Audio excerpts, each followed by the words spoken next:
Hi, everybody. I'm sorry for the late start. So good to be back. We are at week number 4 of our journey together. And today we're talking about Hashem's empowerment of us. It's very exciting. And before we begin, I'm going to do a quick review because we did have a long break. You may have heard that little announcement that the conference mode is now open, which means that at any time you can press *1 to ask your questions, or you can text to 917-687-9712. And when you're done speaking, if you do press *1, press *2 to remute yourself so that we don't hear the noise. So first, just a quick review because we did have a long break. First, we spoke about how each of us is the greatest influencer in our own lives. We are the ones who make the biggest difference to the quality of our relationships and our experiences. Then we talked about the impact that we have in our lives and how it all begins in our minds, in our perceptions, in our understandings of our experiences, and how we understand them and how we interpret them, the commentaries that we write in our minds about what's going on. And we spoke about how we have ideas and beliefs that inform and create these understandings, our perceptions and understandings of our experiences. So these ideas, where do they come from? They're formed from our childhood, from the different experiences that we had in our very young age, at a very young age, before we had the real intellectual ability to actually decide if this is an idea that we want to live by. We already took it on. Or we have ideas and beliefs that are just absorbed from the world around us, that other people around us believe, and if we're not aware of the fact that that our minds are being influenced by our cultures, by our surrounding environment, we just absorb it and we act on it. So unless we consciously change our beliefs, we're controlled by them. Why would we want to change our beliefs? Why would we want to change what we think is true? Why would we want to change the rules? Because they might not be true. Truth is stability. Truth is safe and healthy. When we act on an idea that's true, we could trust that we're in a secure, stable, safe, healthy space. And from there, we could expect and we could trust a healthy outcome. Obviously, things could go wrong, but we could, from our part, we're doing our best. If we're engaging from a place on an idea that's true, we could trust that we can lead to strength, security, safety, healthiness. And the opposite of truth is the opposite of safe and healthy, right? When we live by an idea that's not true, somewhere along the way, the fact that it's not true will destabilize our lives. It will cause unhealthiness in our relationships and in our experiences. So then the big question is, how do we know if something is true? If we can't trust our own minds, right, because our minds are influenced, sometimes what we really think is true might not be true.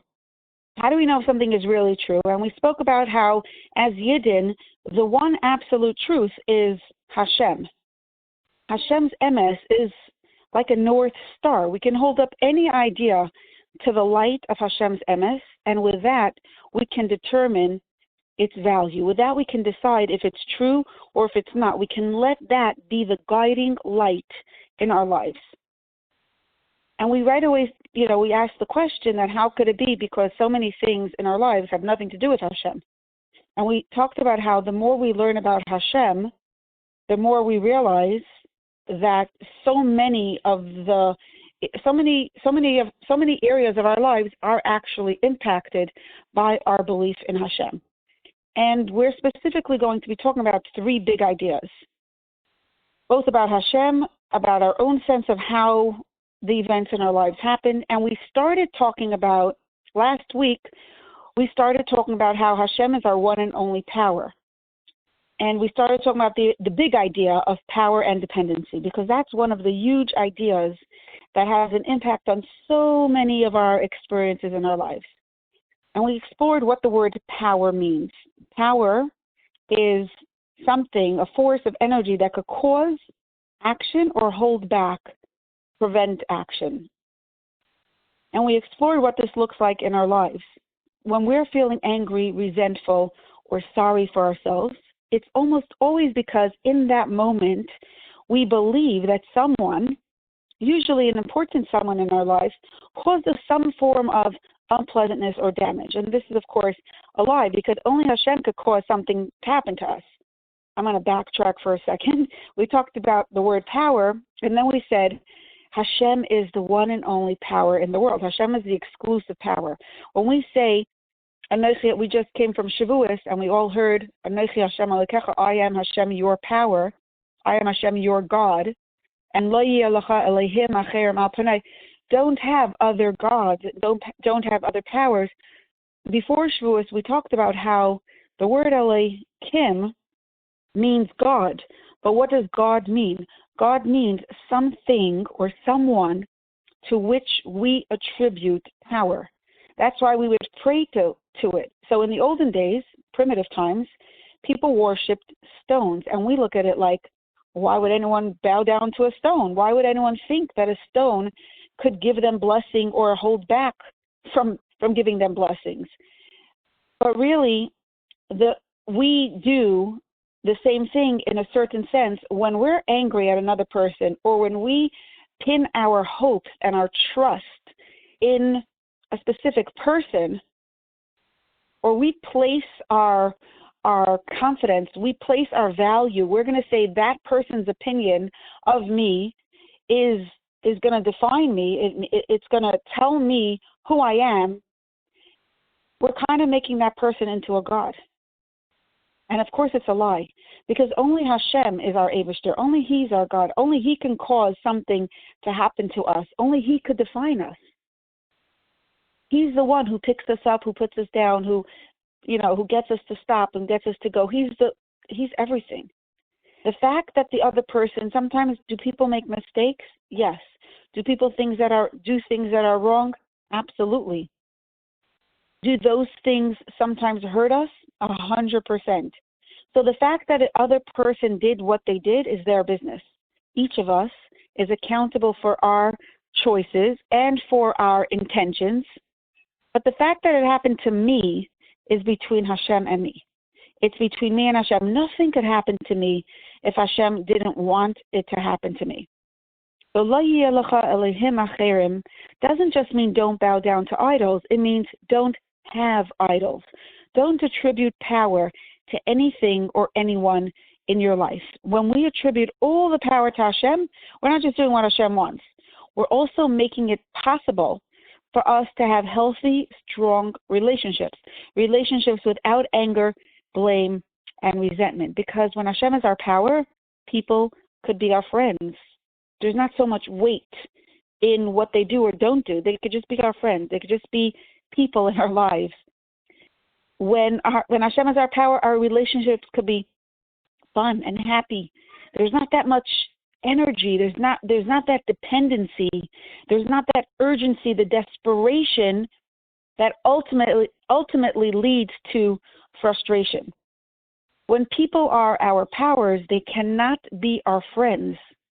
Why? Because they're the reasons we have or we don't have what we need. There's too much energy. There's too much dependency. There's too much urgency and desperation. It's too important. And that's when our relationships are riddled with stress, misery, resentment, and blame. And that's also why the people we love the most are very often, what it plays itself out is, those are the people we have the most resentment towards. Those are the people we get the angriest over, because there's such an urgency, there's such a dependency, there's such a desperation for them to behave according to what we think we need from them. Okay, so till here is where we did last week. So if anybody wants to ask a question, I remember last week we ended kind of abruptly, and there were a couple of questions, and we didn't have time. So if somebody wants to press star 1 and ask a question, now is the time, and then we'll jump in to continue. Okay. So one more thing that I feel like I just want to put this out there, because I feel like it will help a little bit more understand, is imagine the world. Sorry, did someone just press star? Someone trying to speak? Okay. Imagine walking into a clothing store because you want to buy something. And you're walking through, you're looking around, you're browsing, and suddenly you see something that looks very appealing to you. You look closer, you really like the color, you like the design, you like the style, but it's just not the right size. So it's a big store. There's a chance that they have another one somewhere, but you just don't see it. So you're standing there, you want to speak with the employee, but suddenly a fellow shopper walks over to you, and she looks at you and says, you know, the dress that you want is here in the store. I know exactly where it is, but I don't let you buy it. There's no way. I don't let you. Can't have it. How would you respond to that woman? What would you tell her? How would you feel towards her? Would you start begging her to tell you where the dress is? Would you run away in tears? Would you get very offended? Would you get hurt? Would you get angry? Would you say something mean to her? So if it's clear to you that the lady is just another customer in the store, she's just a shopper who is no more connected to the store owner than you are, you would just whatever. She's a weirdo. Like, you would move on. You would think she's just acting strange. Maybe you wouldn't even think about her at all. You could just walk right past her. You go ask the storekeeper for whatever you want. The woman's words are her own unhealthy, inappropriate, strange, odd, whatever you want to call it, behavior. But if you start getting emotionally entangled with her, imagine starting, no, please show me where it is. No, you can't do that. No, that would be strange on your part. Even when you do need to speak with her for technical reasons, could you move, step aside, I need to get through, or whatever you need to tell her, the energy of your effort belongs between you and the store owner, not anyone else. When we say La Hashem ha'aretz u'malaya, what we mean is Hashem owns everything in this entire world. Everyone and everything belongs to him. From the perspective of receiving our needs, the entire world is Hashem's store. Everything that we want, everything that we need comes only from him. A couple of people are texting questions, so give me a second. Okay, someone said, if you thank someone for being good and being grateful, is that making them your power? Or for another example, if you say you saved my life to someone else, is that making them your power? So this is a very, very good question. Because if thank you for that. If we're saying that Hashem is our power and everything comes from Hashem, then why do we thank people who do things for us? We talked about this last week. If someone does something good for you, they're being Hashem's messenger, they deserve our thanks. And it's proper to say thank you and to feel grateful to them. At the same time, when you do, to recognize that Hashem is in the picture. Same thing. If you're saying, let me read it again, just to make sure I got it correctly. You saved my life. One second, sorry. If you're saying you saved my life, is that making somebody your power? The difference is not what you say, it's how you feel. When there's a sense of urgency and dependency, with Hashem is not in the picture, then that would be making the person your power. Let's put it this way. Power and dependency is a basic, there's always someone we depend on. We depend on Hashem. So as long as we're not depending on Hashem, we're going to be depending on people.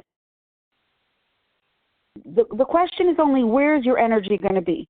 So if there's a disproportionate, obviously, for example, let's say you need a job and you apply for a job, for an interview. You apply to a job, you have your interview, and after your interview, you notice that your cousin actually works in the business where you applied for a job. So you call up your cousin and you say, hi, I really want the job. Do you mind, are you very well connected to the boss? Do you mind putting in a good word for me? Now, that would be a very healthy, regular, ordinary, normal thing to do, right? The thing where it would become unhealthy and out of balance would be if you pin all your hope and your trust on your cousin saying the exactly right words to the boss at the exactly right time. So, it's in your heart.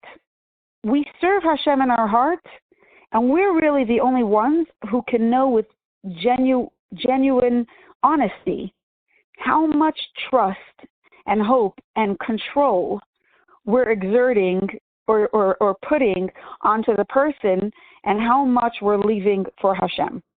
If all the energy is between, me and the person, then where's Hashem? If the energy is between me and Hashem, but the person is also in the picture, that's fine, that's healthy, that's regular, that's normal. There's a story of a chassid who came to the Tzemach Tzedek, and he said, Rebbe, I have doubts. What's going to be with me? I have doubts in Hashem. And he was very, very upset. He was devastated. He was crying.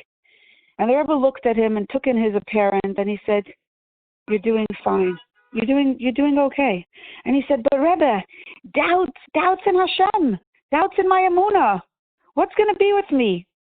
And the Rebbe again looked at him and said, "You're doing okay. You're doing fine." Now, what was going on?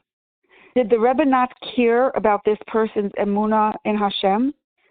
Was the Rebbe not concerned about his ruchnius? Of course the Rebbe was concerned. But the fact that this person was so bothered, he had so much emotional energy, there was so much drama, there was such a sense of urgency, such a sense of dependency in his relationship with Hashem, that showed that Hashem was his power. And that's why the Rebbe wasn't concerned. For most of us, when we ask ourselves the question, which relationship in my life has so much energy and so much drama? Usually it's not in our relationship with Hashem. Why? Because we only have that kind of emotional energy when we actually depend on someone. So if we don't depend on Hashem, we obviously all depend on Hashem. But if we don't feel our dependency on Hashem, we won't have that sense of urgency or that sense of emotional energy in our relationship with Hashem. It will instead be with people, places, and things. Okay, so that was all continued from last week's topic. Today what we're talking about is our own unstoppable empowerment.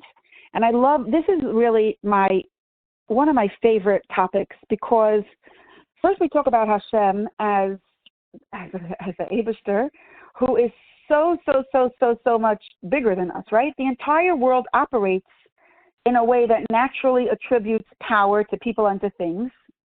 But this reality doesn't change the truth that Hashem is the one and only power. He is, at this moment, controlling every little thing, every single detail of our lives. There's nothing in this world that has nothing to do with Hashem. It's all Hashem.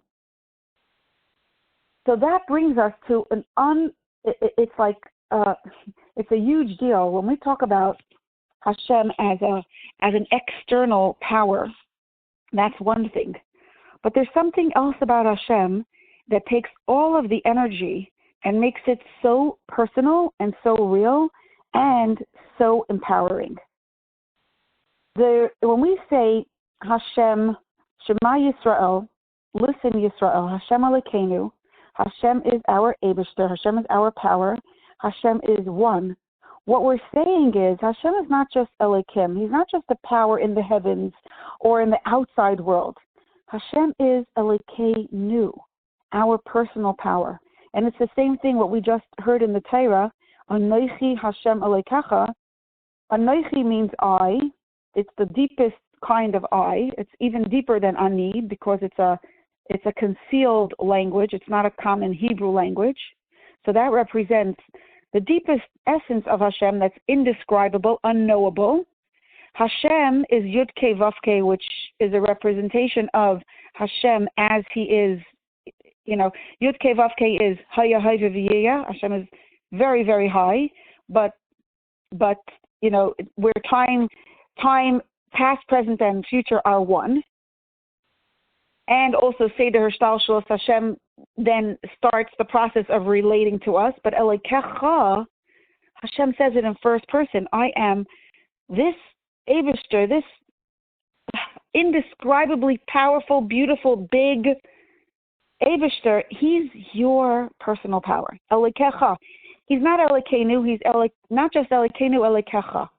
But we say every single day, Hashem is our personal power. The Baal Tanya asks on this pasuk, Shema Yisrael Hashem Elokeinu Hashem Echad. He says, we could have just said, Shema Yisrael Hashem Echad, right? Listen, Yisrael, Hashem is one. It would have meant, in a certain sense, it would have meant the same thing. Hashem is the only one. Why do we also add Hashem Elokeinu? And he says, there's so many different explanations about these few words. But he says the reason why we say Elokeinu is Hashem wants us to remember in the same sentence that we're saying Hashem is one, Hashem wants us also to remember that Hashem is Kochacha v'chayusacha, your strength, your empowerment, your life force, your koyach and your chayus, your energy, your strengths, your capabilities, and your life force. So we already know that nothing could happen without Hashem enabling it to happen, right? We can't live, we can't do anything without Hashem. So when we affirm that Hashem is Elokeinu, He's our personal power, we don't just mean that He's giving us life and our actions. What we're saying is something even deeper. It's not just that Hashem gives us the energy and then we could do stuff with the energy that He gives us. What we're saying is that Hashem is the very energy of our chayus. Whatever we do, wherever we go, His presence, His lichtigkeit, His self is expressed through our very existence. That's the indescribable, incomprehensible, really. It's hard to wrap our minds around it, because how could Hashem be in me? But that's what Torah tells us. His presence, His self, is expressed through our own existence. That means that at this very moment, Hashem is taking His unstoppable light, His self, His energy, and He's streaming it live directly to each of us. And there's no interruptions to this. There's nothing to get in Hashem's way. Nothing slows it down. It surges forth straight from Hashem to you and to me. And that's what makes us His people. That's why we're not Tom, Dick, and Harry. We are Am Yisrael. We're His people. Each of us. You don't have to do anything to earn it. You don't have to do 100 mitzvahs till you get this place. The fact that you have a neshama, we have a part of Hashem in us that is every second to second. It's literally Hashem's self invested in us and acting as our life force. So we carry Hashem's light to whatever space or situation we're in. And that's what makes us givers as opposed to takers. And I want to take a minute to explain what I mean by givers as opposed to takers. A taker walks into a room, a party, an event, and a taker doesn't really have anything. A taker needs to take. And I'm not talking about the fact everybody needs to take once in a while. Everybody needs what I call people goodness. We all need love. We all need validation. We all crave approval, acceptance, belonging, smiles, hugs. We all need that. That's what I call people goodness. But essentially, do we have a self that the love then do we love ourselves and then other people, like we take other people's love as just a pleasurable, goodness? Or do we hate ourselves and then we're desperate for other people to make us lovable, to remove the hate that we have in our hearts for ourselves? And it's the same thing with respect. The same thing with any approval. About, do I approve of myself and then I also enjoy it when other people approve of me? Or do I really disapprove of myself and then I come to relationships as a taker because I'm desperate for other people's approval? Unless I like myself, every relationship is a place where I'm a taker because I'm desperately, we need being likable, being okay with ourselves is a very basic human need. So if I don't like myself, I'm a taker. Okay? So a taker, what happens? A taker walks into a room and she sees, okay, how am I going to have fun here? Who's going to like me? Who's going to give me a compliment? What am I going to do that's going to make me feel good about myself? Who am I going to sit next to that's going to make me have a good time? That's a taker. Now, when a taker doesn't get what she's looking out for, approval, acceptance, belonging, validation, love, attention, whatever it is, the taker has a miserable time. There's nothing for her to do about it. She's lost. She's desperate. She's broken. A giver is somebody who essentially feels okay about themselves, and they walk into a room. Okay, what's going to happen? How can I give? How am I going to make a difference here? What am I going to contribute? What's going to happen? What am I going to? It's not always about that. I'm trying to find the right words to say this in the shortest way possible, and I don't see your faces, so it's so hard. It basically, if you like yourself, let me say it in short. If you like yourself, then you're essentially a giver because you have what to give. So I want to connect it to what we're talking about, this of Hashem being our koyach and our chayus. Koyachacha v'chayusecha, in the words of the Baal Tanya. When he says Hashem is Elokeinu, when we say Shema Yisrael, this magnificent, unstoppable, indescribably awesome Eibishter that we say in Shabbos, Ha'aderes v'Amuna l'chayel Bina v'Bracha, all these, Hashem has the qualities, the praise that we give to Hashem. It's beyond words. And this very Eibishter, this very Hashem, is invested within us. He gives this, a part of himself, in us. So if we take that in, if we absorb that truth, if we allow ourselves to feel it, there's nothing more validating in the world. There's nothing more empowering in the world. If you go onto websites, sometimes you see a website says powered by Google. If each of us could wear a label, it would say powered by God, powered by Melech Malchei HaMelachim HaKadosh Baruch Hu. Obviously, we're much more impressive and much more indescribably more precious than a website. But I'm saying, you can't even compete. It's unbelievable to think about it. So if we take it in, if we absorb it, there's nothing more validating, more empowering, more liberating. Imagine a fire hydrant. Have you ever been walking down the street and you see people take off the fire hydrant and suddenly, they take off that nose, and suddenly it rushes out like a huge force of water? That's the image that comes to my mind when I think of Hashem's chayus. Obviously, it's much more intense, but it's unstoppable.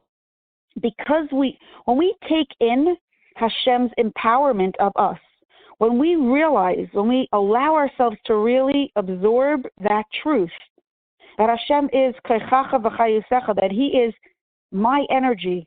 When I move my hands, it's him moving my hands. When I speak, it's him causing me to speak. When I take that in, I become a giver. I become emotionally like that fire hydrant, except I hope we're all more gentle with where we put our light. But what I mean is that we have this unstoppable flow of spiritual and emotional goodness. That's what makes us takers. That's what makes us givers. We're inherently givers. We have so much goodness. We have so much love. It's like we have this infinite flow of respectability, of love, of validation, of approval, of goodness, of all the qualities we could imagine. Hashem is giving it to us, and that's what makes us into givers. So if anybody has questions, now is a good time. I'm going to, one second. Okay, great question. Thank you. I love it. So in Tanya, but let me just say, okay, I'm trying to think which way to do this in the quickest, okay. So in Tanya, the Baal Tanya describes two different types of forces that each of us has in ourselves. There's the human dimension and the spiritual dimension. In his language, it's the animal self and the godly self, the neshama, the nefesh elokis, and the nefesh habahamis. Okay, so our human dimension is very tangible to us.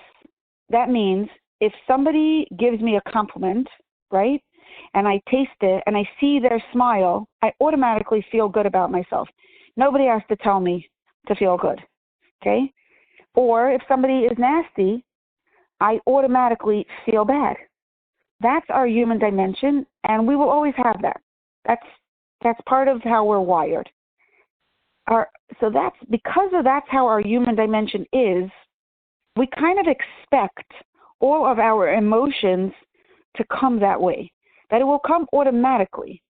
But the Baal Tanya says something very interesting about our spiritual emotions. He says the neshama works differently. Our spiritual self operates in a totally different way.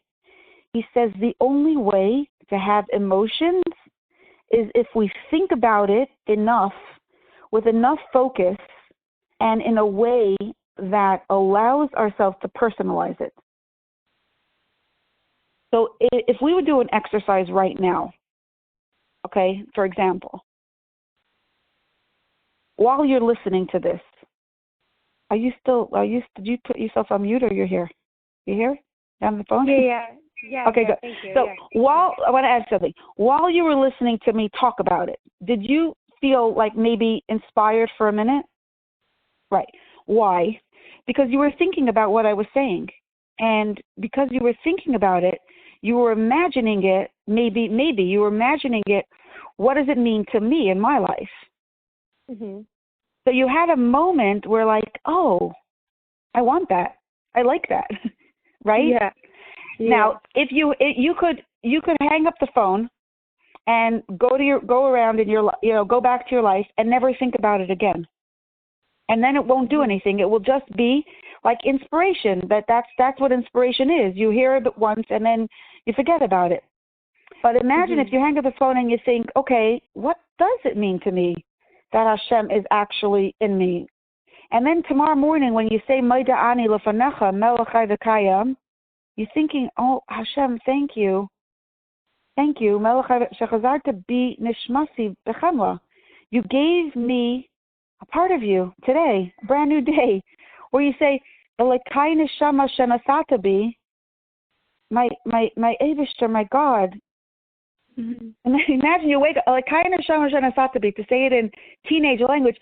Oh my God, you gave me something holy. You gave me something precious. That's exactly what we're saying. Elekai Neshama, oh my God, the Neshama that you gave me is precious.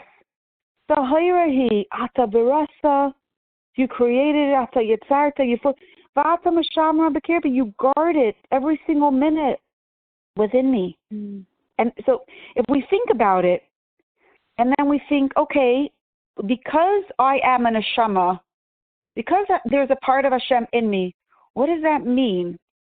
I want to tell you something. I knew about my neshama from before I knew how to talk, I knew about my neshama, right? But until I did this work that we're talking about right now in this moment, this work of like, when I would walk down the street, I'm thinking, wait, what does it mean if I have a neshama? So what does that look like? What does that actually look like? What is it? So therefore what?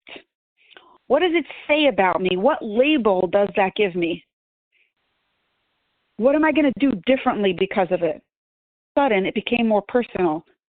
And then when I learned Tanya better, I'm like, oh, okay, that's exactly what the Baal Tanya is talking about. He says the only way to have emotions, true emotions, to change the way you feel is by personalizing it. Yeah. So when I'm saying to question yourself, that's the das part of it. That's personalizing it. It's not just thinking, like meditating, Hashem is one, I have an neshama.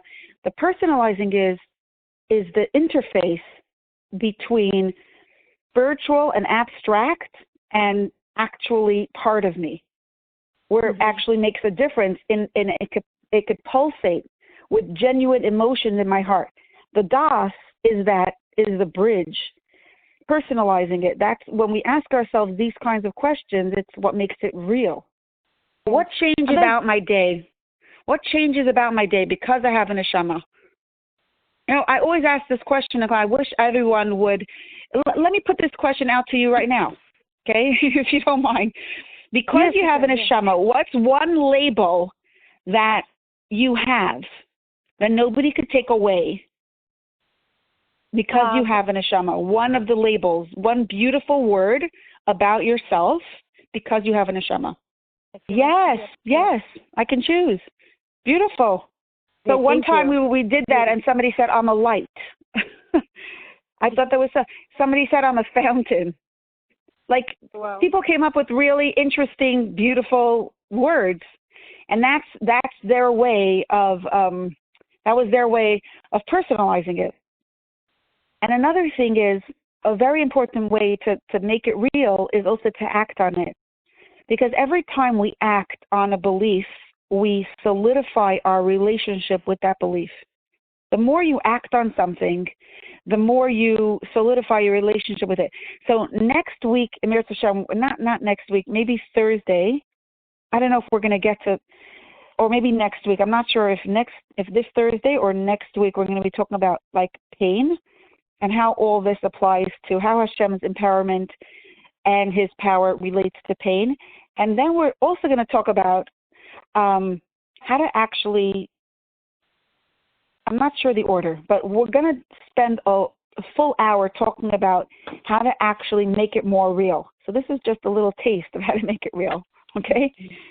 But we're gonna spend a lot more time on it, I think, because that's the most important thing that I want everyone to get out of this workshop series is how to make it real. So we're going to spend a lot more time talking about how to make it real, but today was just a good Today is our little start. Thank you so much. Yeah. Okay, thank you. Let me just check if anybody texted questions. So somebody asked am I saying in order to consciously have this mindset, do we mean taking on hachlatas? I don't mean taking on hachlatas as in saying extra tehillim, etc. I do mean like because I have a neshama, so therefore I'm going to, if I want to feel like a light, if I want to feel lovable, if I want to feel respectable, I'm going to do something that demonstrates my respectability to myself. That's what I mean. I don't mean necessarily, I mean, it's always good to say more tehillim or do anything else meaningful. I want to just share one other thing. There's always there's part of what gets in our way, and this is also an answer to the question that somebody just asked a minute ago. And I left it out, but I think it's a very important thing to say. Amen. Hi. Were you just going to ask something? Press star 2. Okay. So the bridge from our minds to our hearts is cluttered with a bunch of other ideas that we don't really want to believe. So even when we understand that Hashem's greatness gives us the greatest possible sense of worthiness, we may not feel that worthiness. Why? Because we have other ideas that we believe about ourselves. That means, why should I believe you? You're telling me that I have an neshama, so it makes me worthy. Somebody in my life when I was young, or maybe now, or whatever. It could be a teacher, it could be a parent, it could be an experience, it could be my own interpretation of reality, of what I felt like. Somebody in my life made me feel like a piece of garbage. So that means there's a place in my brain that thinks I'm garbage. Very often people who are spiritually sensitive have very sensitive, fragile emotions and could have very intense emotions, and people who are intelligent also. Sometimes when we're younger, I had a very interesting experience. I I want to share so you'll know what I mean about this. In Lubavitch, we say, everybody knows, we say the 12 psukim at rallies, right? Taira, Tziva, Landu. So when I was in third grade, I was called up to say the pasuk of Shema, and it was a very big deal. And I always had this memory of myself saying this pasuk. I remember coming home and being teased by somebody in my family that I said, Shema, very loud. And then I said, Yisrael, very low. Hashem, Elokeinu, the rest of the pasuk very flat. Even though I started off very strong, I went very low after the first word, like I chickened out, kind of.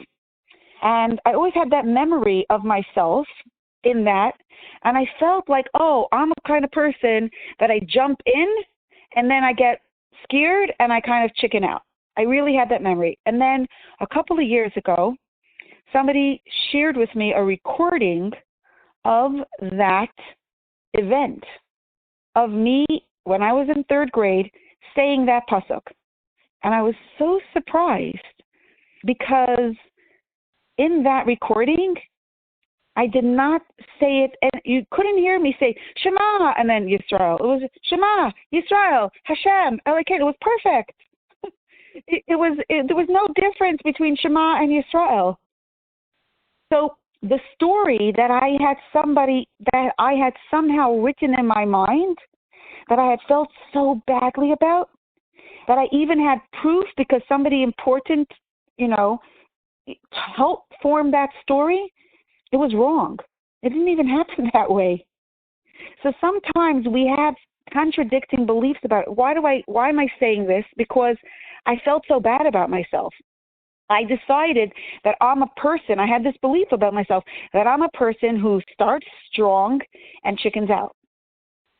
So we all have very interesting ideas about ourselves. I shared my example, but that's just like I shared one little example. There's so many. While you're saying, I am wonderful because I have this, and I have this unstoppable empowerment and this respectability and lovability and all that, there's a little voice inside your head that's saying, not true, and bringing you proof and showing you pictures and memories, and it's all happening subconsciously. But what the impact is at the end of the day and at the beginning of the day is it cools you off. It doesn't allow you to really believe it because you believe that experience more than you believe your neshama, because your neshama's beliefs, the belief about Hashem giving you empowerment and respectability, you never spent time on it before, so it's going to be fleeting. It's going to come and go. It's going to feel inspiring, but you can't own it. The other stuff is already part of you, so how do you get rid of it? Do you hear my question? In other words, when you're thinking about Hashem's empowerment of you, right? What's going on? There's a little voice inside your head that's saying, not true, not so fast. So I think that it's important to become aware of that, of the doubt, because it's only like in order to disqualify, consciously reject it, you need to consciously reject it, and you need to be aware of it. So listen out if that's part of what you're. Listen out for it, and then act differently. Just act on your dignity. I want to just share another thing, which actually I wrote this in the book, and I feel it's it's a good example about one of the women who came to our discussion. She was our workshop. She was a wonderful person, very timid and shy. Very, she said, she described herself as not having confidence. And then when she was talking about having an neshama, she decided, you know what? She has courage. She has strength. She just has to use it. But she didn't feel it. But once that week, it was Hashgacha Pradis, she had gone to the store and she bought a dress in a Borough Park store. And she came home from the store. She noticed that there was a zipper broken on the dress. And she's shy. She did not want to go back to the store. She knew that if she'll go back, it would just, you know how, I don't know if you're not from Borough Park, you don't know, but sometimes store owners could be really like nasty and like if you don't have courage, you could feel really bad about yourself. Like, anyways, she came in with her dress. It wasn't so simple. She would have just fixed the zipper, but it wasn't. It was like a kind of thing that would really damaged the dress. So she came in and she picked up her courage and she said, she showed this to the store manager and they said, no, I never had complaints about the dress. It was not broken. It never happened. She felt small, but she brought her courage back up and she politely retold her story. And a few minutes later, she walked out with a new dress and an uplifted heart because it was a first experience for her. It was the first time she said, you know what, I'm going to act on my courage.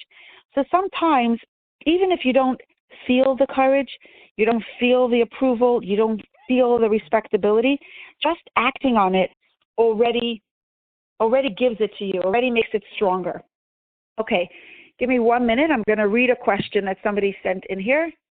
I am really trying to implement the idea that my power comes from Hashem, and that gives me unstoppable worth, etc. I definitely feel it affected my davening, but I started talking to Hashem more, but I still have a hard time not depending on others. If I don't see much of a difference in my day-to-day, does it mean that I am doing it wrong?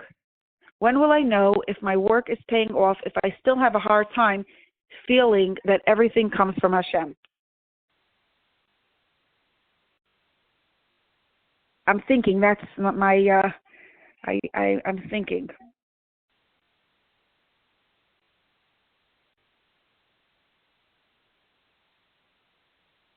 So I don't think there's a right way to do this. On Thursday, Meretz Hashem, we're going to spend more time talking about what happens when we give power to other people. Today, we spoke more about how, where our true power comes from. And on Thursday, Meretz Hashem, we will speak more about what it looks like to give power to other people and how to stop doing that. I wouldn't say so. Maybe your question will be better answered next week. But I will say this: consciously attributing power to Hashem, there's no right way or wrong way of doing it. If you're davening more and you're talking to Hashem more, and you're consciously, really aware of His power and His presence. Just for example, there's stuff happening now in the world, right? In the United States, we're all shaken up by. There's these, I don't know if you live in Borough Park and you don't listen to the news, and maybe you're not aware, but there's a lot of rioting, there's unrest, and some people are quite afraid, especially if they live in California or areas where Jewish neighborhoods, we're at the center of the unrest. So the only way to experience such a thing and remain sane is to trust that Hashem runs the world. Obviously, we need nobody should be going out at night these days. It's not safe. Nobody should be doing. You shouldn't go to walking through a park in a colored neighborhood, I will call it. You want to be safe. At the same time, if we trust in Hashem, we know that Hashem is orchestrating all of this and leading us to something good. So how do you know if you're, I think that your question, I'm trying to think, if you don't see much difference in your day-to-day, it's hard for me to also answer the question is I don't know where you want to see the difference. Maybe text me where you want to see the difference, and we'll talk about this more in Mir Hashem next week. Okay, so I hope today was helpful in some way. I want to give you one more little thing to take home, and that is when you're saying Shema this week, just think about it, that Hashem is Elokeinu. Think about how Hashem is your personal empowerment. And the same thing when you're saying Moda'ani in the morning. Take 30 seconds, 10 seconds, even 5 seconds, just to absorb what's going on. It's like put on your emotional light. Tap into, like you don't walk out, if you're going shopping, you don't walk out with your credit card, with your pocketbook, with your checkbook. When we're going out into our day, we shouldn't go out without our inner wealth.